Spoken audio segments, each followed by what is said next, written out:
Предизвиците на идентитетите, културното наследство, животната средина, одржливиот развој или туризмот, поврзани со новите кризи, тема на конференцијата Охрид Водици 2023.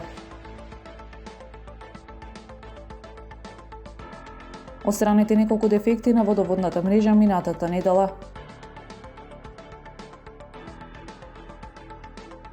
Пеесет и шест казни за непочитување на законот за заштита од пушење низ угостителските објекти во државава. Македонските ракометари вечерва против Аргентина во битка за пласман во главната фаза на светското првенство.